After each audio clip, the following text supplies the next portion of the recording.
warahmatullahi wabarakatuh. Salam sejahtera untuk kita semua. Halo, bagaimana kabarnya hari ini? Semoga semua dalam keadaan sehat ya. Dan jangan lupa untuk tetap beribadah dan menjaga kesehatan tubuh dengan cara berolahraga dan juga menjaga pola makan.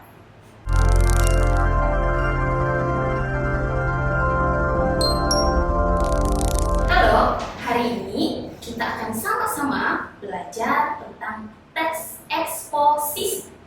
Pasti semuanya sudah pada pernah dengar nih yang namanya teks eksposisi. Hanya lupa bagaimana bentuknya, apakah fungsinya, lalu akan kita temui di mana teks eksposisi itu. Mari sama-sama kita membahas tentang hal-hal yang harus diketahui dari teks eksposisi. Kita akan mengetahui terlebih dahulu tentang pengertian teks eksposisi, kemudian tentang ciri-ciri teks eksposisi, ada tentang kaidah kebahasaan dari teks eksposisi, kemudian ada struktur dari teks eksposisi, ada pola pengembangan dari teks eksposisi, dan yang terakhir ada jenis-jenis teks eksposisi. Kita akan lanjut tentang pengertian teks eksposisi. Tadi sudah dibahas, pernah dengar teks eksposisi tapi lupa fungsinya, lupa pengertiannya. Kita akan mengetahui terlebih dahulu. Yang namanya teks eksposisi adalah teks yang memberikan pemaparan, berisikan ungkapan, ada juga fakta dan opini, disampaikan secara singkat dan padat, dan juga beretika dalam berbahasa. Selanjutnya, kita setelah paham tentang pengertian teks eksposisi, kita akan tahu nih ciri-ciri dari teks eksposisi. Yang namanya ciri-ciri berarti dia punya karakter dari teks tersebut. Bahasa Indonesia punya banyak teks, tetapi masing-masing teks pasti punya cirinya. Untuk teks eksposisi yang pertama, ciri pertama yaitu bersifat informatif. Yang namanya informatif pasti dari kata informasi. Dia memiliki info ataupun kabar yang dibagikan dari si penulis untuk si pembaca. Informasi ini baik berupa peristiwa maupun pengetahuan yang terbarukan. Yang kedua yaitu ciri-cirinya berdasarkan fakta.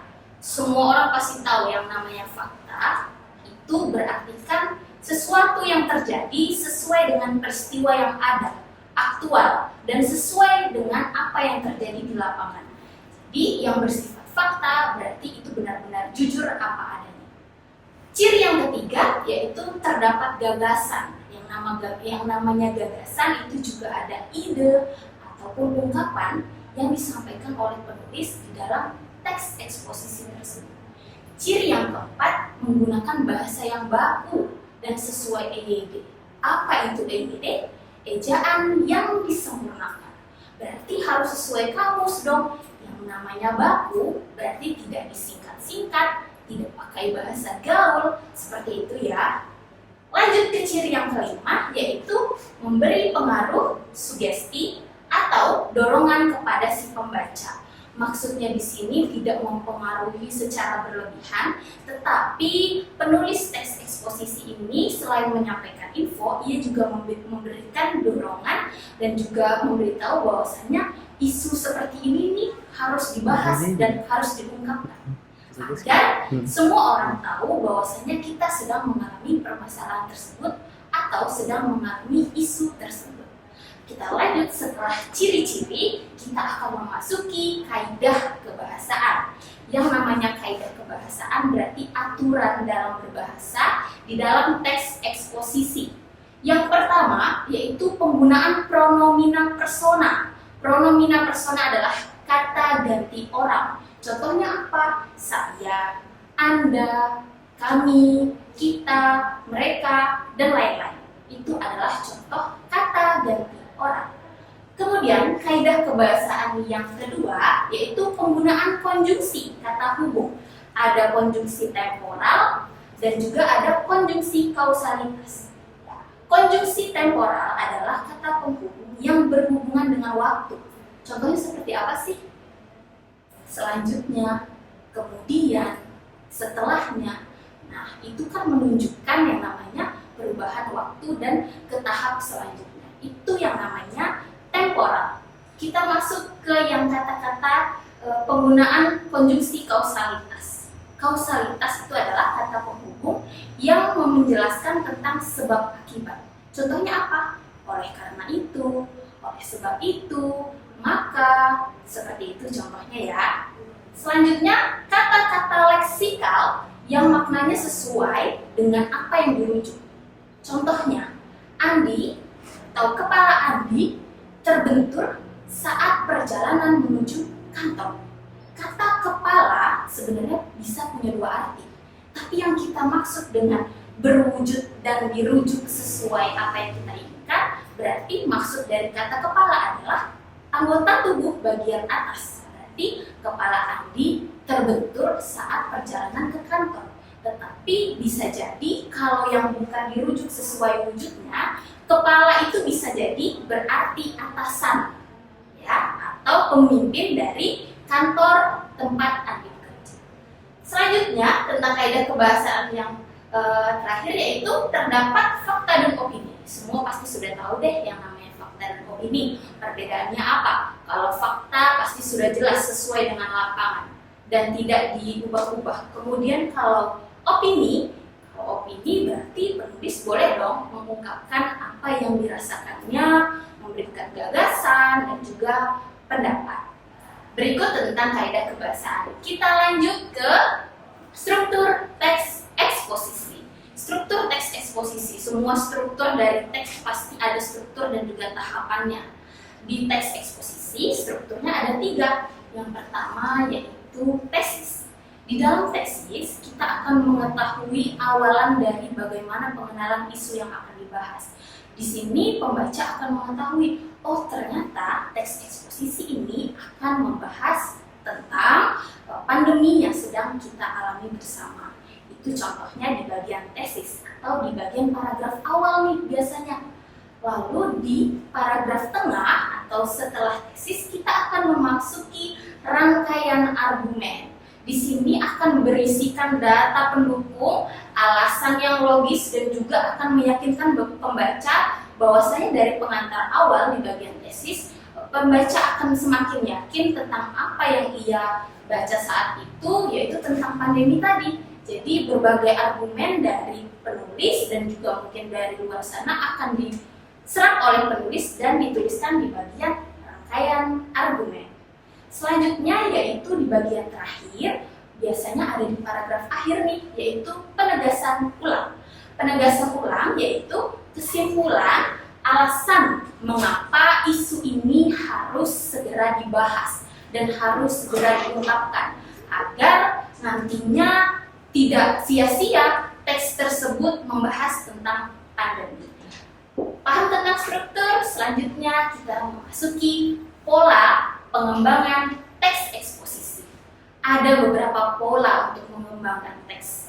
Di teks eksposisi tentunya juga ada pola. Ada 4 pola. Yang pertama kita pahami dulu nomor 1, yaitu umum dan khusus. Maksudnya dari umum ke yang khusus. Biasanya dalam bahasa Indonesia lebih dikenal dengan paragraf deduktif, di mana pada awal paragraf itu di bagian awal kita sudah dapat menentukan ide pokok paragraf, dan selanjutnya di paragraf sampai penutup itu bisa jadi hanya kalimat penjelas yang memperkuat dari ide pokok di paragraf awal.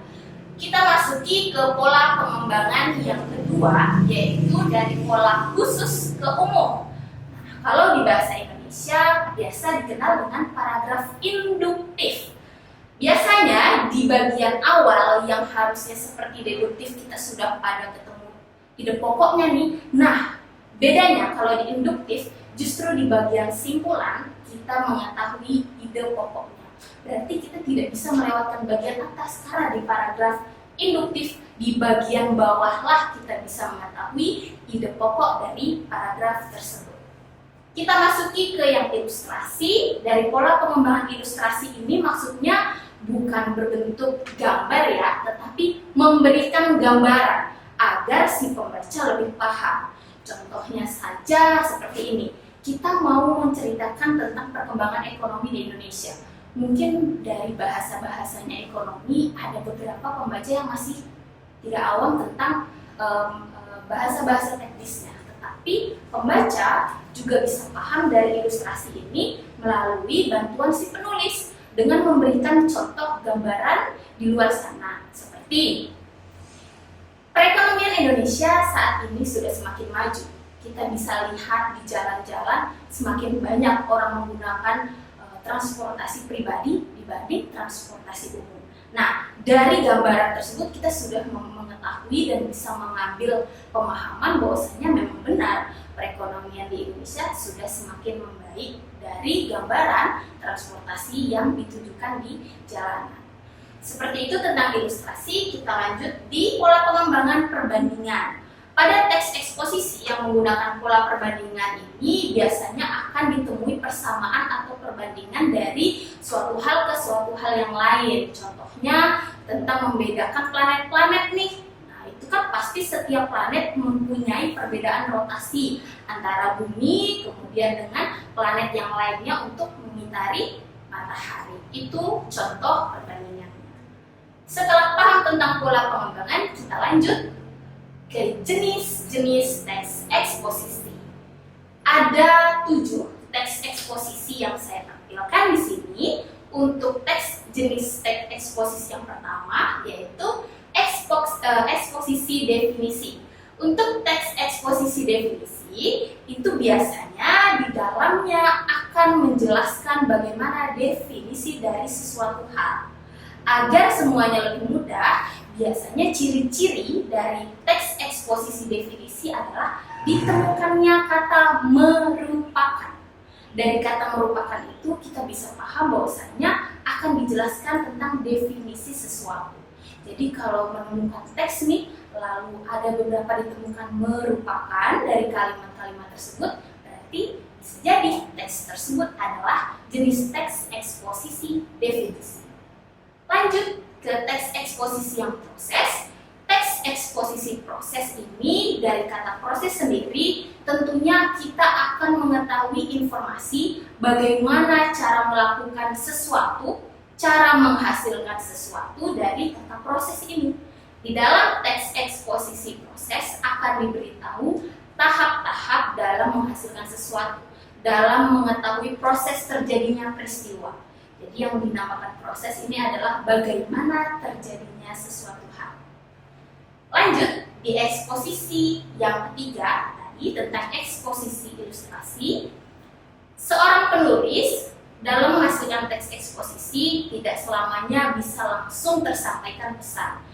Jadi penulis tersebut juga harus kreatif menggunakan ilustrasi agar pembaca lebih paham dengan mengkaitkan apa yang sedang terjadi di sekitaran kita. Jadi kalau misalkan dalam teks tersebut masih ada kata-kata teknis yang masih belum paham dikenali semua orang, bisa dijelaskan dengan apa-apa yang terjadi di lingkungan kita. Biasanya yang dekat-dekat itu deh yang lebih cepat paham ya. Selanjutnya adalah eksposisi pertentangan. Nah, yang namanya pertentangan pasti ada yang tidak sama, ada yang tidak setuju, ada yang tidak sesuai dengan aturannya. Jadi yang namanya teks eksposisi pertentangan akan ada beberapa alasan yang menunjukkan bahwasannya sesuatu hal bertentangan dengan sesuatu hal yang lainnya.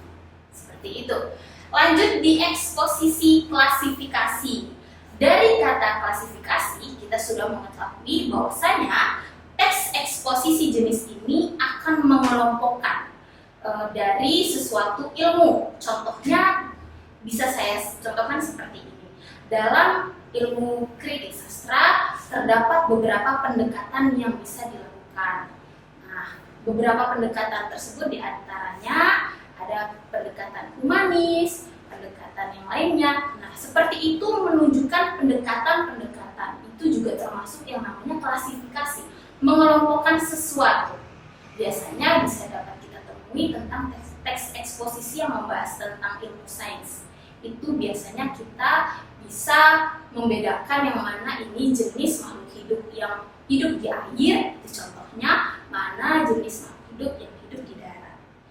Selanjutnya tentang eksposisi perbandingan. Yang namanya perbandingan pasti mengetahui yang namanya persamaan dan juga perbedaan. Sama seperti pola pengembangan, bahwasanya di eksposisi perbandingan ini teks dari eksposisi yang dihasilkan penulis akan membedakan dan juga menemukan persamaan dari suatu hal yang dibahas dan juga sesuatu hal yang ikut dikaitkan dengan pembahasan teks eksposisi yang ia tuliskan.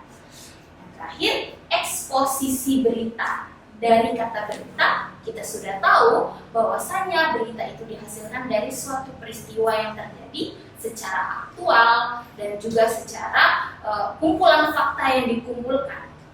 Dari eksposisi berita ini, umumnya kita juga bisa menemukan apa-apa saja yang kita temui dari informasi yang diberitahukan oleh penulis di dalam teks eksposisi yang dihasilkannya.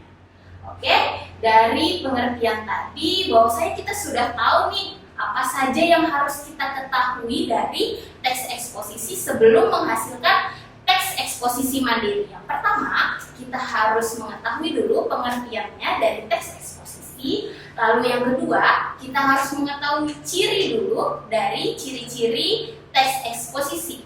Yang ketiga, kita harus mengetahui struktur dari teks eksposisi. Kemudian yang keempat, kaidah kebahasaan dari teks eksposisi.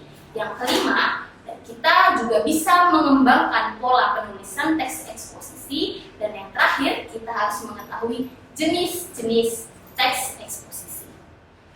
Mungkin sekian pembahasan untuk hari ini. Saya harap semua bisa paham dengan pembelajaran teks eksposisi, karena nantinya kita akan terbiasa dengan membaca teks eksposisi di surat kabar, mungkin di majalah, tanpa kita sadari kita sedang membaca teks eksposisi. Semoga bermanfaat untuk pembelajarannya. Sampai jumpa di waktu selanjutnya. Salam sehat dan semangat. Assalamualaikum warahmatullahi wabarakatuh.